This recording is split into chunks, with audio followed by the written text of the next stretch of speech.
Hi friends, welcome back to our channel. காலையில் வந்து நம்ம வந்து பிரேக்ஃபாஸ்ட் முடிச்சுட்டு காலையில் வீட்டிலேருந்தே நாங்கள் வந்து ரெடி பண்ணி எடுத்துகிட்டு வந்துட்டோம். இட்லியும் சட்னியும், அதுக்கப்புறம் வந்து வேர்க்கடலையும் வீட்டிலேயே வச்சு கொண்டு வந்துட்டோம். சரி, போகிற வழியில் நம்ம வெளியே எதுவும் வாங்க வேண்டாம், இதே எடுத்துகிட்டு போய்க்கலாம் அப்படின்னு சொல்லிட்டு அப்புறம் 9 மணிக்கிட்ட வந்து பிரேக்ஃபாஸ்ட் முடிச்சுட்டு அதுக்கு நாங்கள் திருப்பி வந்து ஸ்டார்ட் பண்ணுறோம். இப்போ திண்டுக்கல் தாண்டி போயிட்டுருக்கோம். கொடைக்கானல் வந்து ரொம்ப நாளாக போகணும்னு பிளான் பண்ணிகிட்டே இருந்தது. கிட்டத்தட்ட காரைக்குடி வந்துலேருந்தே நாங்கள் பிளான் பண்ணிகிட்ருக்கோம். ஆனால் வந்து போகிறதுக்கான டைமே கிடைக்கல. ஸோ ஓணம் ஒட்டி பசங்களுக்கு பிரணவுக்கு லீவு, அதனால் 3 days பிளான் பண்ணலான்னு பார்த்தோம். பட் எங்களுக்கு ஆஃபீஸ் இருந்ததுனால எங்களால் நேற்று நைட்டே கிளம்பலாம் பிளான் பண்ணிச்சோம். எங்கே போகிறீங்க? கொடைக்கானல் போகிறீங்களா? எதில் போகிறீங்க? காரில் போகிறீங்களா? சூப்பராக இருக்கா? 2 கார் ஃப்ரண்ட்ல போதா? 2 வேன் போதா? எல் போர்டு போட்டிருக்கா. ஆமா, இங்க எல் போடல, அந்த கார்ல தான் எல் போர்டு போட்டிருக்கு. ஓகே, நம்ம ஹோட்டல் போயிட்டு பார்க்கலாம். இன்றைக்கி நம்ம வந்து கொடைக்கானல் போகிறோம். எந்த வழியாக போகிறோம் அப்படின்னா வந்து திண்டுக்கல்ல இருந்து வத்தல்குண்டு வழியாக, வத்தல்குண்டுலேருந்து அப்படியே நம்ம கொடைக்கானல் மேலே ஏறுறோம். இப்போ தான் இதை நம்ம பார்க்குற மேப் வந்து திண்டுக்கல்ல இருந்து வத்தல்குண்டு வந்து ஒரே ஸ்ட்ரெயிட் ரோடு. வத்தல்குண்டு போகாமல் ரைட் சைடில் வந்து கொடைக்கானலுக்கு அப்படியே மேலே ஏறும். அந்த ரோடு அப்படியே பார்த்தீங்கன்னா இது கொஞ்சம் நல்லா இருக்கும். அந்த ரோடு பழனி ரோடை விட இது கொஞ்சம் ஷார்ட்டான ரோடு, இது கொஞ்சம் நல்லாவே இருக்கும். போகிற வழியில் வந்து பார்த்திங்க அப்படின்னா ஃபுல்லாக மரம், ஆப்போசிட்டில் மவுண்டெயின், அப்படியே ஒரு நேச்சர் அப்படியே நம்ம வந்து அப்படியே பார்க்குற அந்த அழகு வந்து ரொம்ப நல்லாயிருக்கும். இது வந்து நாங்கள் ரொம்ப நாளாக பிளான் பண்ணிகிட்டு இருந்தோம். கொடைக்கானல் கிட்டத்தட்ட ஒரு 2-3 வருஷமாக போகணும்னு நினச்சிட்டு இருந்தோம். ஆனால் போக முடியல. ஸோ இப்போ கரெக்டாக வந்து இந்த லீவு எல்லாம் வந்ததுனால சரி ஓகே ஒரு இது போயிட்டு வருவோம். ப்ளஸ் வந்து ஹோட்டல்ஸ்லாம் ஃப்ரீயாக இருக்குது அப்படிங்கிறதுனால இங்கேருந்து நம்ம பிளான் பண்ணி கொடைக்கானல் போனோம். கார்லேருந்து ட்ரைவ் பண்ணி தான் போனோம். கிட்டத்தட்ட ஒரு 3.5 hours வந்து to 4 hours ரீச் பண்ணிட்டோம். கீழே கொடைக்கானல் கீழே வந்து இந்த ஒரு பெட்ரோல் பங்க் இருக்குது. உங்களுக்கு வண்டிக்கு இல்லை காருக்கு பெட்ரோல் போடணுன்னா இந்த பெட்ரோல் பங்க்லேயே போட்டுங்க. அதுக்கப்புறம் ஹில்ஸ் ஸ்டார்ட் ஆகிடுச்சுன்னா அதுக்கப்புறம் மேலே தான் உங்களுக்கு பெட்ரோல் பங்க் இருக்கும். அதுக்கு நடுவில் வந்து பெட்ரோல் பங்க் இல்லை. ஸோ முடிஞ்ச அளவுக்கு இந்த பெட்ரோல் பங்க் பார்த்தீங்கன்னா, இந்த பெட்ரோல் பங்க் உங்கள்கிட்ட ஃபியூயல் கம்மியாக இருந்ததுன்னா ஃபியூயல் ஃபில் பண்ணிவிட்டு ஏறுறது வந்து இன்னும் பெட்டராக இருக்கும். இப்போ தான் நம்ம வந்து கரெக்டாக கொடைக்கானலோட என்ட்ரன்ஸ் வந்து இப்போ தான் வந்து ரீச் ஆகிறோம். கரெக்டாக இங்கேருந்து கிட்டத்தட்ட ஒரு 55 கிலோமீட்டர் வந்து ட்ராவல் பண்ணணும் கொடைக்கானலுக்கு. அதுவே வந்து கொஞ்சம் ஒரு லாங் டிஸ்டன்ஸ் மாதிரி இருக்கும்.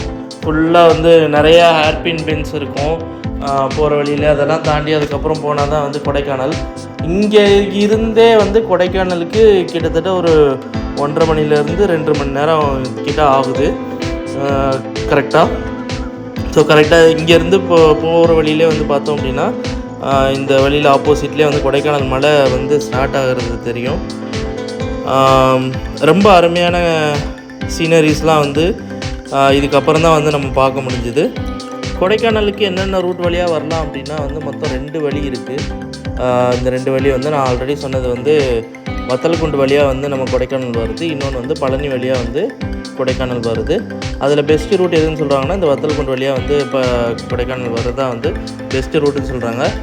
மதுரைக்கு ரீச் ஆகிட்டோம் அப்படின்னாலும் மதுரையிலேருந்து நம்ம இந்த வத்தல்குண்டு வந்துட்டு வத்தல்குண்டுலேருந்து நம்ம வந்து கொடைக்கானல் ரீச் ஆகிடலாம்.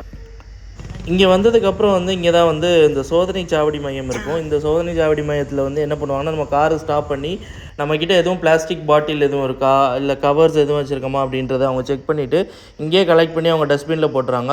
அவங்க என்ன சொல்கிறாங்க அப்படின்னா வந்து நீங்கள் வாட்டர் பாட்டில் அப்புறம் பிளாஸ்டிக் ஏதாவது நீங்கள் கேரி பண்ணிட்டு போனீங்கன்னா நடுவில் எங்கேயும் பிடிச்சாங்கன்னா அப்புறம் நீங்கள் வந்து 1000 rupees ஃபைன் கட்டணும் அப்படின்னு சொல்கிறாங்க. அது எப்படின்னு எனக்கு தெரியலை. இங்கே ஒரு செக் போஸ்ட்டில் வந்து இருக்காங்க. பட் ஆக்சிடென்ட்லி நம்மக்கிட்ட எதுவும் பாட்டில் இருந்ததுன்னா நடுவில் ஒரு இடத்துல செக் பண்ணுறாங்க. அவங்க என்ன பண்ணுறாங்கன்னா, அவங்க நம்மக்கிட்ட எதுவும் பாட்டில் வாட்டர் பாட்டில் அதாவது இருந்தது அப்படின்னா வந்து 1000 rupees கிட்ட ஃபைன் போடுறாங்க. அது என்ன கணக்குன்னு தெரியல. நம்ம போகிற வழியிலையுமே நிறைய இடத்துல வாட்டர் பாட்டில் அது எல்லாமே போட்டு தான் செஞ்சுருந்தாங்க. அது இல்லாமல் வந்து மேலே கொடைக்கானல்லையுமே பிளாஸ்டிக் பாட்டில்ஸு அப்புறம் வந்து கவர்ஸு எல்லாமே வந்து அவைலபிளாக தான் இருந்தது. ஒன்று ஃபுல்லாகவே வந்து அவங்க செக் பண்ணி எங்கேயும் போடாதீங்க அப்படின்னு சொல்லணும். இது வந்து நடுவில் செக் பண்ணி திரும்ப ஃபைன் கலெக்ட் பண்ணுறாங்க அப்படிங்கிறது எப்படின்னு தெரியலை எனக்கு. நாங்கள் போகும்போது நாங்கள் கையில் இருந்த 2 வாட்டர் பாட்டிலை ஹேண்ட் ஓவர் பண்ணிட்டோம். எங்கிட்ட வேறு எதுவும் இல்லை. பட் ஆனால் இன்னொருத்தவங்க வந்து வேனில் வந்து வச்சுருந்தாங்க. அவங்கக்கிட்ட வந்து இல்லை நீங்கள் வந்து எடுத்துகிட்டு போகக்கூடாது, ஃபைன் கட்டணும் அப்படி இப்படின்னு ஏதோ சொல்லிகிட்டு இருந்தாங்க. பட் ஆனால் எங்களுக்கு கிளியர் ஆகிடுச்சுன்னா நாங்கள் வந்து கிளம்பிட்டோம். போகிற வழியிலே வந்து பார்த்தோம் அப்படின்னா அந்த வியூ வந்து கரெக்டாக ஸ்டார்ட் ஆச்சு. எங்கேருந்து அப்படின்னா வந்து இந்த மஞ்சளாறு டேம் அதோட வியூ பாயிண்ட் வந்து நம்ம பார்க்க முடிஞ்சுது. ஸோ இங்கேருந்து பார்த்தோம் அப்படின்னா வந்து கரெக்டாக நம்ம ஏறும்போதே வந்து லெஃப்ட் சைடில் வந்து மஞ்சளாறு வியூ பாயிண்ட்டுன்னு சொல்லிகிட்டே ஒரு இடம் இருக்குது. பட் ஆனால் எனக்கு தெரிஞ்சு கார் எங்கேயா நிறுத்த முடியுமான்னு கேட்டால் கொஞ்சம் ரிஸ்க்கு தான். நீங்கள் ட்ரைவ் பண்ணுறதுல தான் கேர்ஃபுல்லாக இருக்கணுமே தவிர நீங்கள் வந்து வியூ பார்க்குறதுல இருக்க முடியாது. இன்கேஸ் நீங்கள் காரில் போனீங்க அப்படின்னா இந்த லெஃப்ட் சைடில் பார்த்தீங்கன்னா இங்கே தெரியுதுங்களா, அதுதான் வந்து மஞ்சளாறு டேம். இதுக்கு தனியாக ஒரு வியூ பாயிண்ட்னே ஒரு பிளேஸ் இருக்குது.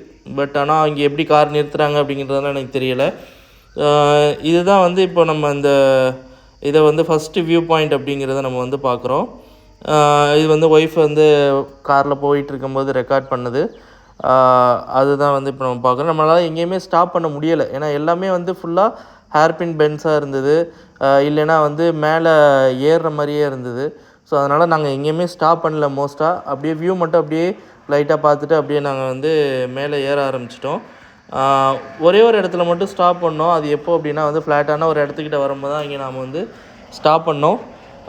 அந்த இடமே வந்து ரொம்ப நல்லா இருந்தது. நம்ம அந்த இடங்கள் எல்லாமே வந்து நம்ம அடுத்தடுத்த வீடியோஸில் வந்து பார்ப்போம்.